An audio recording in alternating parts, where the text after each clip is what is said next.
Okay. All right.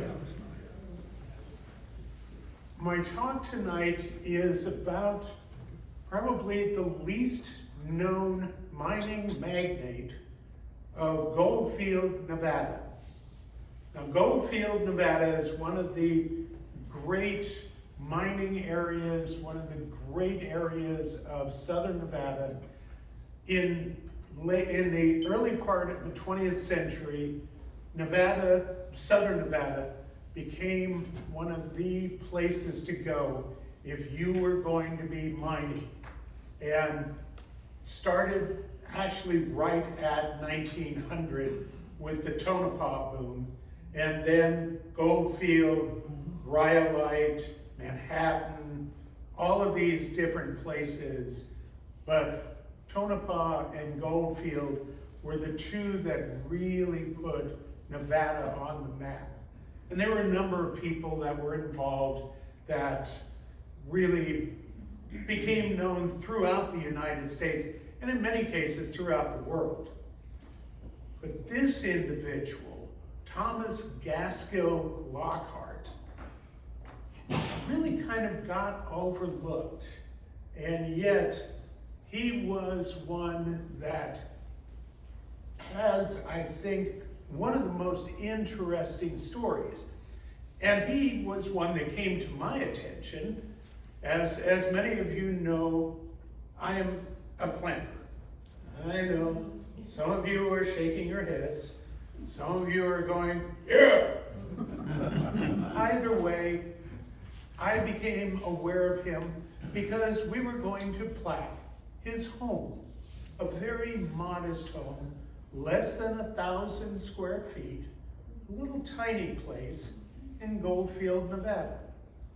And yet, this was a man who was worth millions of dollars. And it's like, well, who was he? Where did he come from? How did he end up being who he was? And it turned out he had a fascinating history. This was a guy who became known as Lucky Lockhart. Well, that sounds good. I'd go with Lucky. But Lucky started out with absolutely nothing.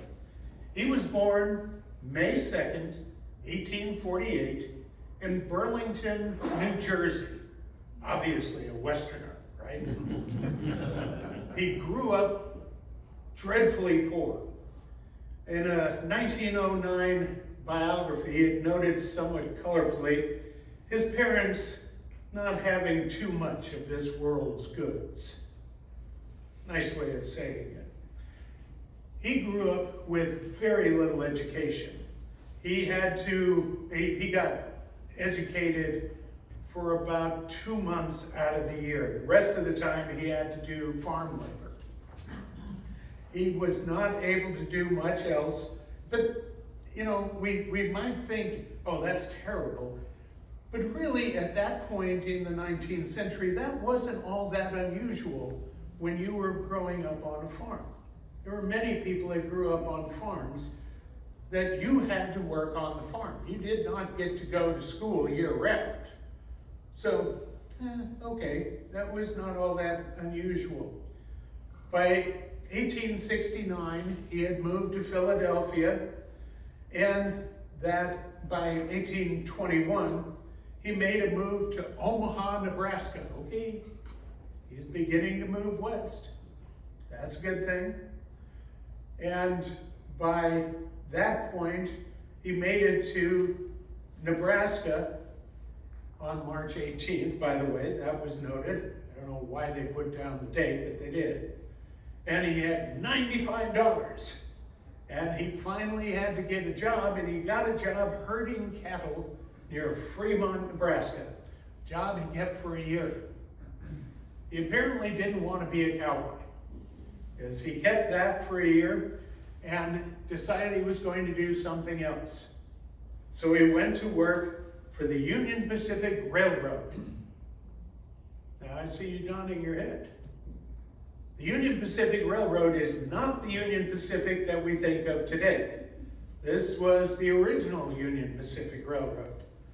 And this is one of those things, when you start working in history, you might run into something like the Union Pacific.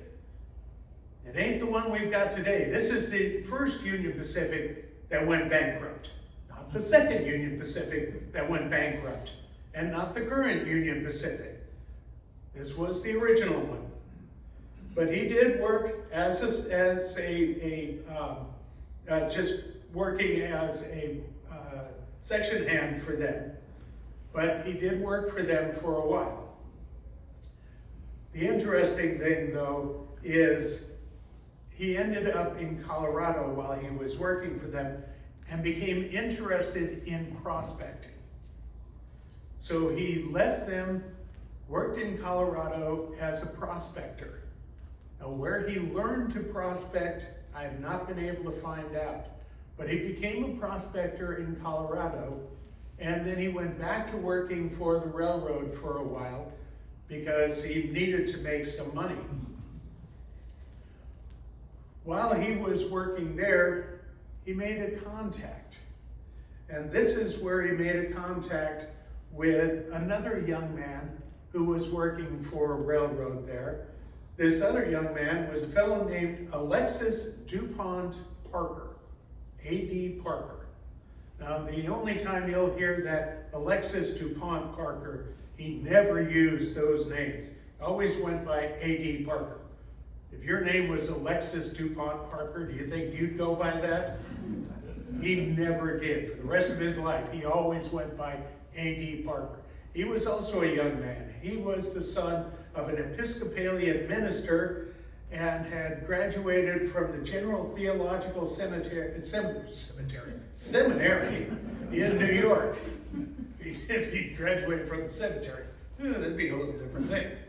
But he had also come west. He didn't want to be a minister. His father had been a minister. His father wanted him to be a minister, but he didn't want to be one. So he headed west.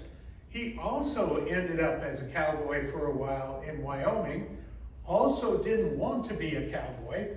So he ended up going to work for the Denver and Rio Grande and was a section hand for them.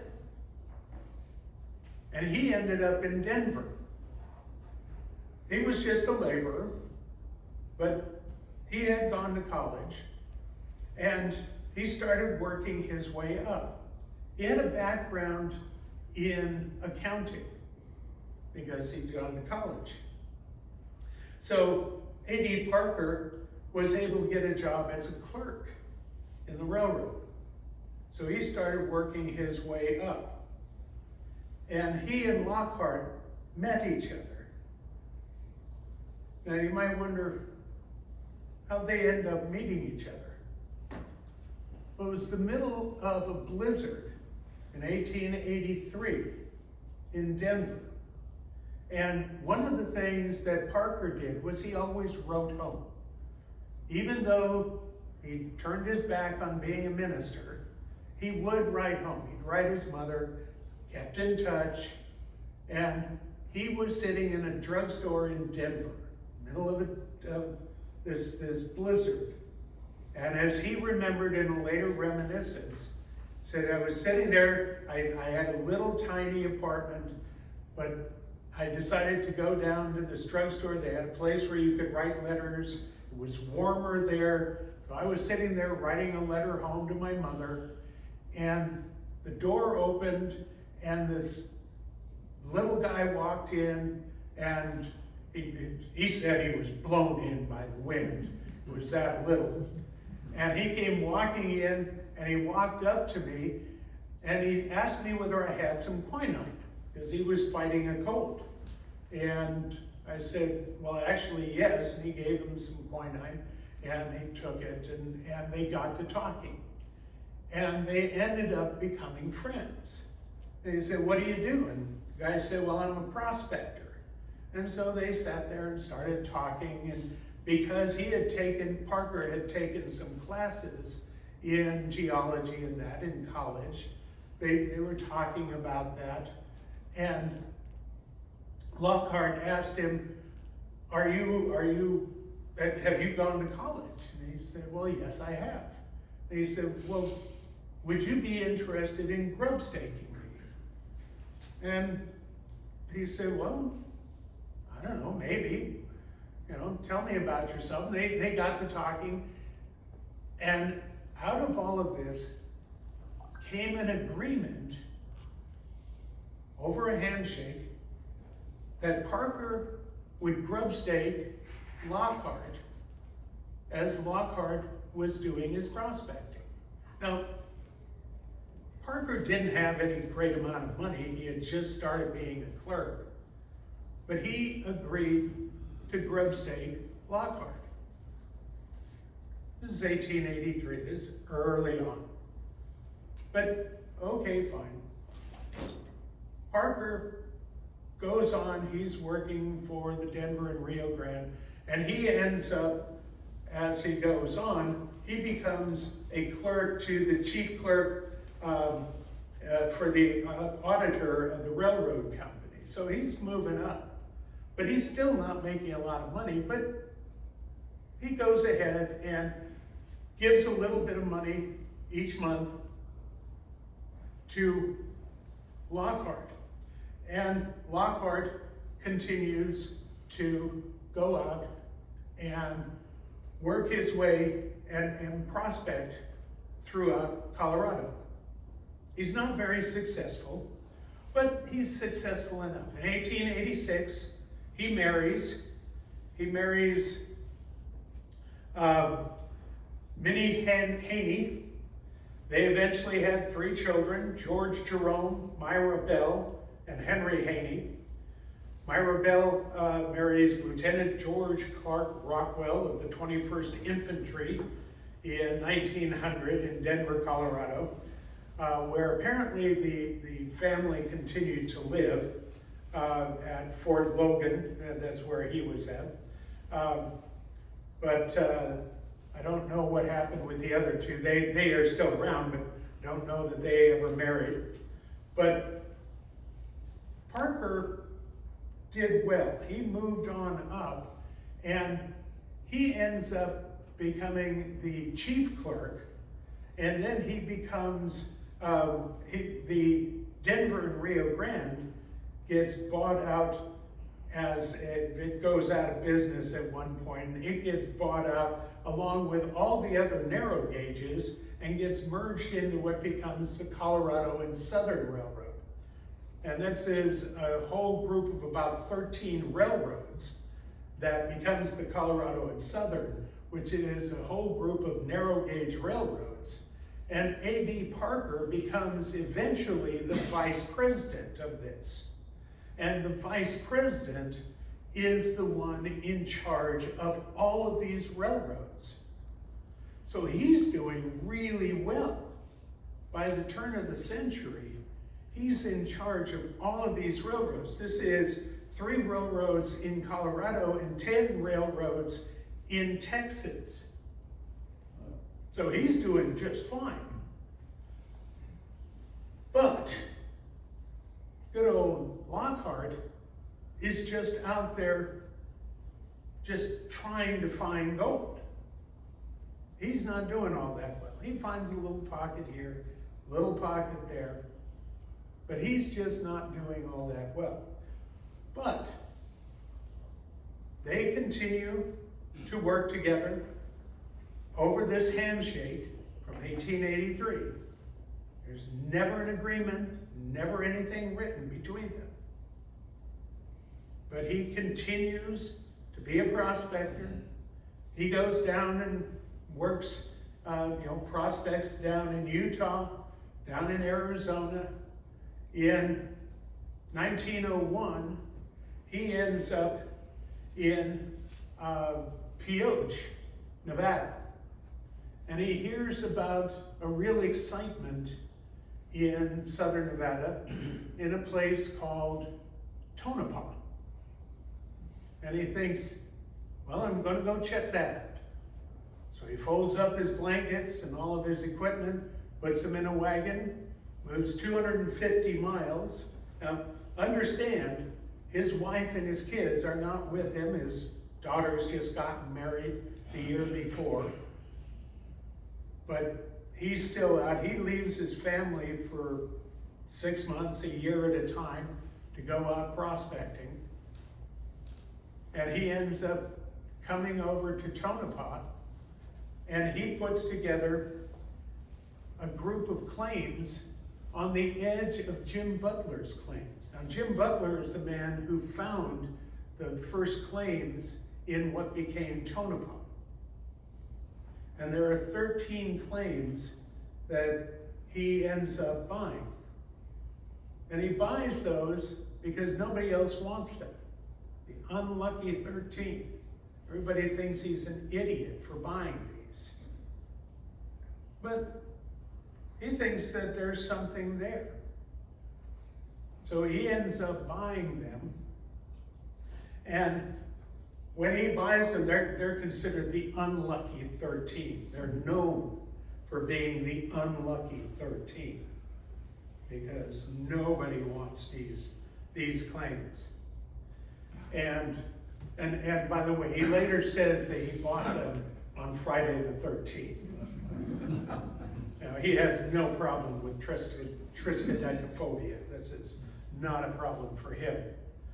But he ends up buying them.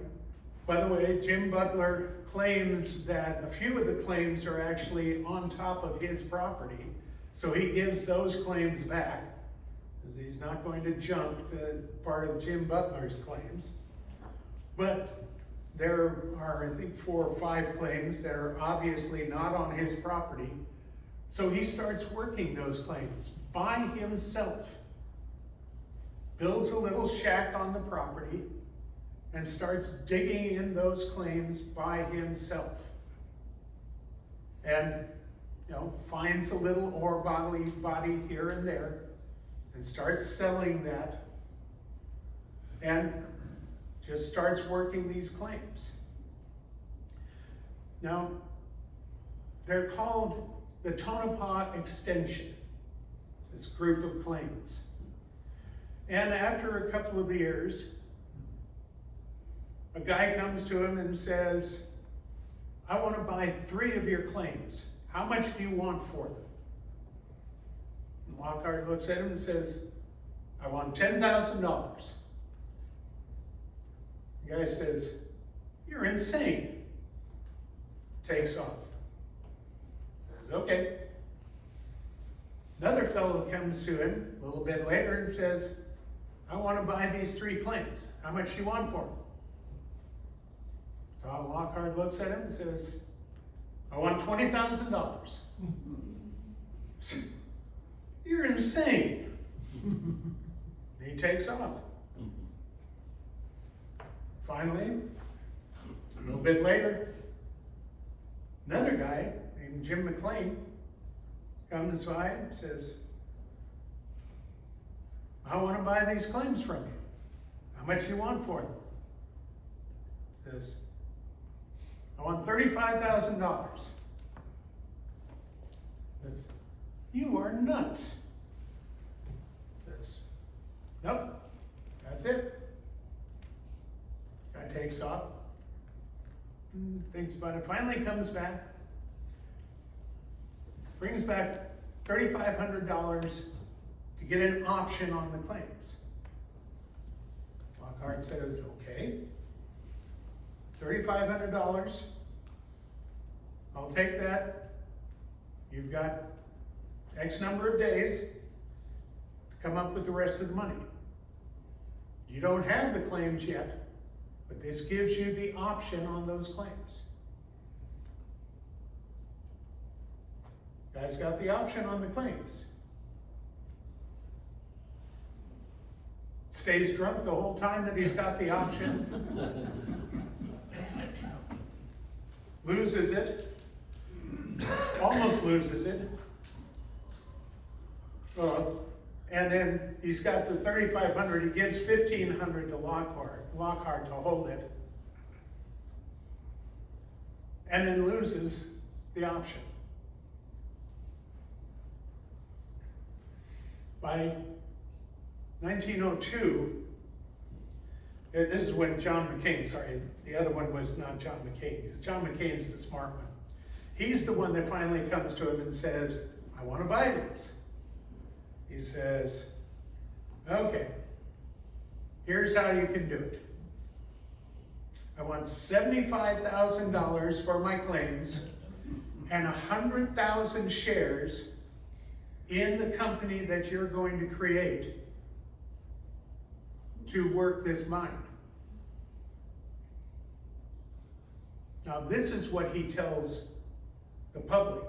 What he actually does is says, I want $75,000 cash, 100,000 shares for myself, and 100,000 shares for my partner.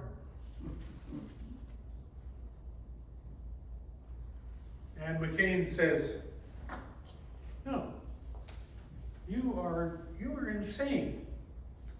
He says, that's fine. That's my price. But you've got a month. At the end of that month, my price is going to be $100,000. It's your choice. McCain says, okay, hold it open for a month, and I'll be back. He goes to Chicago.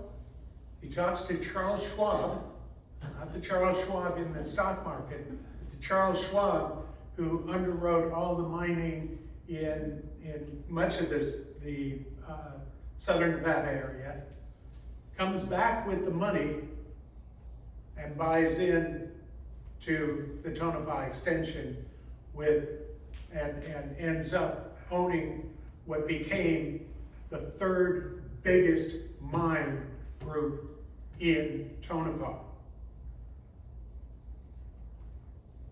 He got his money, he got all the shares. A.D. Parker got the other 100,000 shares. And he then turned around and said, I'm going to go down to Goldfield, which had just been found in 1902, and I'm going to take a look at it. I've been hearing about Goldfield. I think something good is happening there. So he goes down to Goldfield. Now, this was somebody who had had no luck since the 1880s. He's now had his big find. He's gotten $75,000, which he split with Parker. He gets $37,500 out of that. Parker gets $37,500 out of that. He gets 100,000 shares. Parker gets 100,000 shares. He could have retired at this point, but he doesn't. He goes down to Goldfield, and he buys into a mine down there, a find down there, called the Florence Mine. Now, the Florence Mine was a failure. This was a claim that everybody was sure had been unsuccessful. But he goes down and he looks at that, and he talks to Parker, and he says, I think this is it. And Parker says, I'm just the money man. You're the prospector. He says that that's it. Invest. So he buys into the Florence Mine. He buys half of the Florence Mine. And then he buys another 10% of it. So they end up owning controlling interest in the Florence Mine. By the way, that 100,000 shares, the stock went to $14.50 per share. So that 100,000 shares that each of them got, each of those blocks of shares were worth $1,450,000. So they did all right on that too. But when they bought into the Florence Mine, they ended up owning controlling interest in that.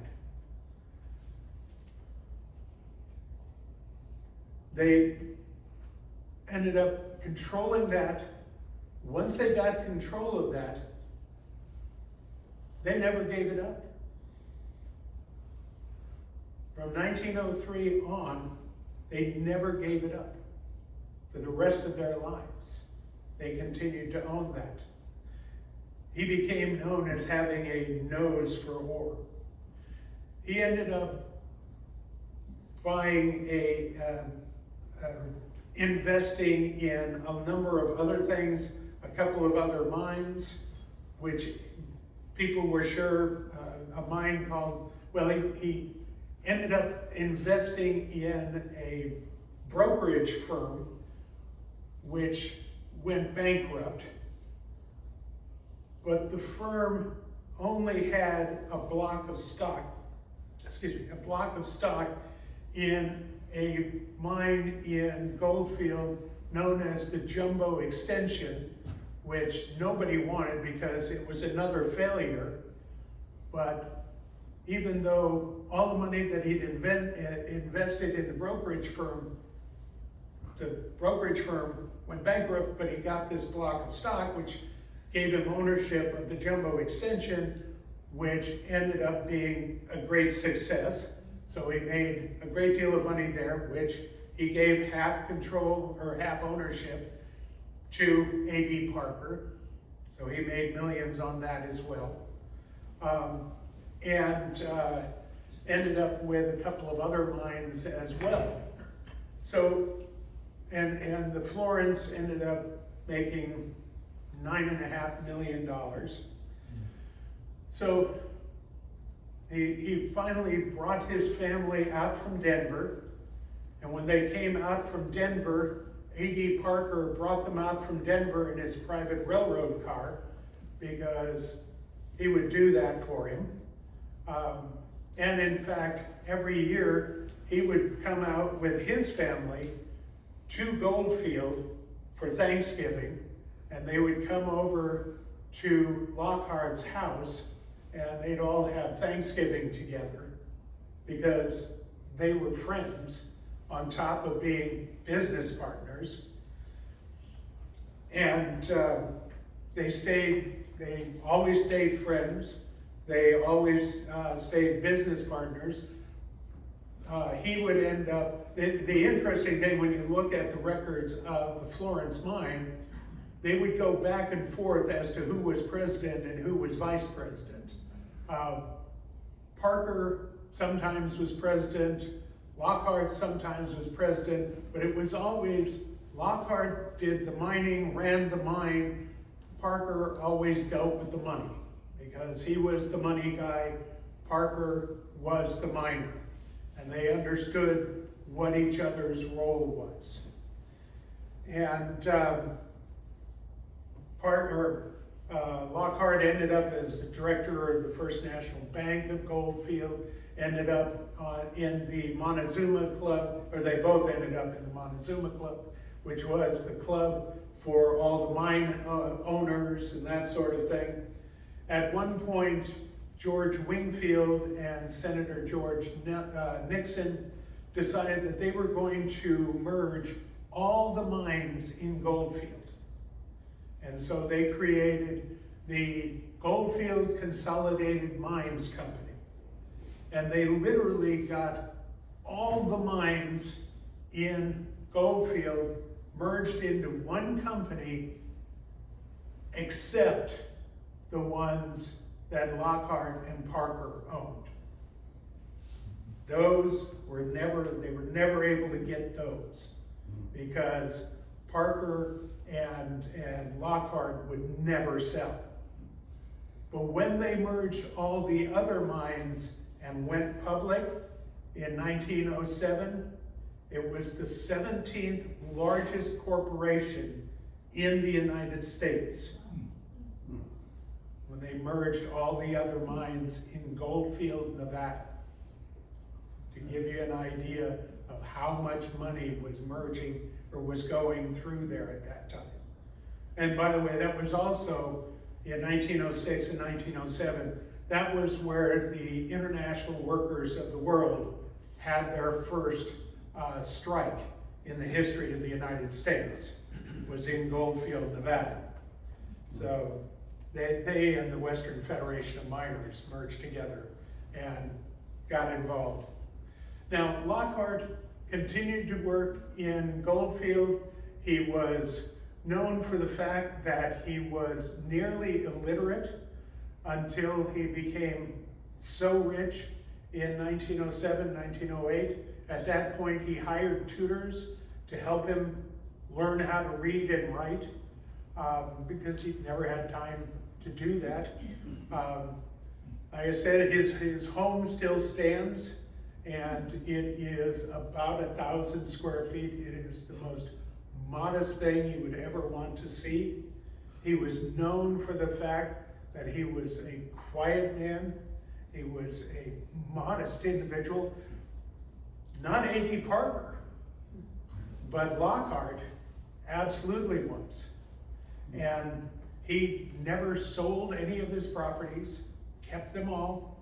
The only thing that he ever splurged on was a piano, and he was taught how to play piano, and he would sit there at his home and play piano. People would come by and just stand around outside to listen to it, because he liked doing that. And when you're worth millions of dollars, you can do whatever you want to do, and he would do that. But he enjoyed doing that. And in about 1912, he decided it was time to move out of Goldfield, and he moved to Southern California and decided to get into other kinds of extractive industries, mining and oil, that sort of thing. Moved to Los Angeles, and even there, he continued to partner up with Parker, and in all of his businesses, he always partnered with A.D. Parker. And in June of 1914, he ended up getting pneumonia. Got it one day and died the next day. And disappeared from the historic record. Interestingly, when I started doing the research on this guy, the family didn't know their own history. His widow remarried and didn't make a good choice. The man she married about 15 years later ended up taking her for most of what she had. And the family tales, as they had come down, conflated her second husband with her first husband. And in what had come down in historic tales was that her first husband, Tom Lockhart, had been a drunk and left her with nothing and all of that. Well, no, he hadn't. He had left her with millions, but they had been squandered away by this second husband. He had tried very hard to invest it correctly, but such things can happen in later marriages and that. But the fact was, he was a very quiet individual, and one that was apparently one that didn't like to spend a lot of money on himself or anyone else. Was talked about as being very much a typical Scotsman in some of the articles. But when he would go out to look at a mine, if you read the mining papers at the time, everybody wanted to know what he had to say, because he had been so successful at the end of his prospecting career. But this is a man that, as his partner said, we never lied to one another. So he was always honest and was absolutely successful. The mine itself still exists. It's in private hands, owned by somebody who will not let it be worked, and is holding on to it as an historic site in Goldfield today. You can go and see it today. The guy who owns it doesn't need to have it reprocessed. People tried to get him to sell just the tailings to get reprocessed. He won't let it be done. So it's an interesting site for that. It's been reopened over the years before it's in it. It was sold to the current owner. But it's still there today. And the home is still there. The building that was the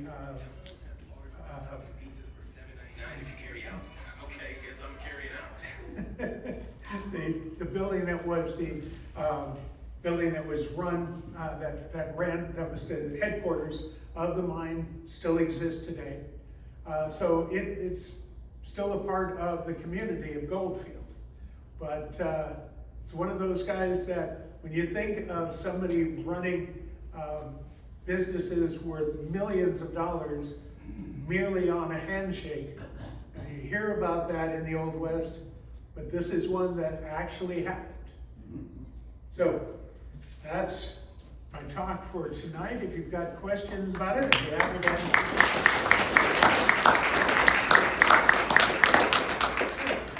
How much time have you spent with the current owner talking to him? Oh, John? John's a friend of mine. I ran into him actually on Ponside, but he didn't know any of this. He actually has bought the Gaskill Lockhart home and came to us as wanting a historic marker there. Since I write all of our markers, I said, okay, but I've got to do some research. And when he was telling me what he knew about it, I said, well, let me find out. And then I had to say, you may or may not like what I have to tell you, but you're wrong. And and he's used to me saying that. So yeah, and he was happy to find out what I found out about it, and about him, because he wants to know the truth on it. So yeah, but yeah, I now have gotten to know him quite well. Thank you. Mm-hmm. Yeah, John. Yeah. Me? Yeah. Yeah. So the question that I think would be on anybody's mind is, why was he so successful in looking at a mine that other people didn't like and found that it was a valuable mine? Well, has anybody studied why he was able to do that? I don't know that anyone has. My guess is a combination of decades of looking and dumb luck. There has to be a combination in there, because this is somebody who spent nearly 20 years of tramping the hills, looking, finding a little bit here, a little bit there, but then, being able to see what others did not, and some of that, you've got to be both able to see what others are not and be lucky that what you're seeing is there and you believe and they don't. Thank you for clarifying that. Yeah. Yeah. Is there much mining going on now in Goldfield, Tonopah area? No. In Goldfield, no. Tonopah, not in Tonopah itself, because the main mines are all part of the Tonopah Mining Park, which is a museum. And so the Mizpah and all of those are within the confines of the museum, so you're not allowed to mine in there. They're publicly owned. It's a 501c3. There may be some, well, I know that there are some south of town in the area just south of Goldfield. So there are some, little jackrabbit claims and that sort of thing, but nothing major. Yeah. Yes, sir. Just had a brief question on geography, and if I understand, is it Tonopah's roughly halfway between Las Vegas and Reno, or? Yeah, it'd be about right, it's a little further south, but not by much. And so from that perspective, I'm just curious, what do you, with mining, when we read about it in Nevada, classify as southern Nevada versus northern Nevada mining? It would be southern, but that area, what they ran into there was rhyolite, and most of what they found in rhyolite there. And the rock rhyolite, not the community of rhyolite. So that's what they found there. But interestingly, that's what they found in Tonopah, but that's not what they found in Goldfield. They're about 30 miles apart, and it's a different rock formation there. And I've forgotten what it is in Goldfield. But Goldfield, they actually found much more gold than they found in Tonopah. So, and you know, they had already found a whole lot of rock, of gold in Belmont, and they found that in the 1870s, 1880s, and then they found a lot in Manhattan, which is about 10 miles from Belmont, but that's again in a different range. It's fairly close by, but it's a different range. It's amazing when you get up into that area. Nevada as a state has more mountain ranges than any other state in the United States. It's a weird state for that. It's a basin and range all the way across the state. So it's just weird for that. Good. Yes, ma'am. Are there any more descendants that are and what is their, if there are what's their reaction now? Are they claiming? Not that I know of. I've met only one, I think it's a great-great-grandchild, but they're not in that area. Nobody is in Nevada. They're in Washington State. I think there's one in California somewhere, but nobody is in Nevada. Yeah, of the ones that I've heard about.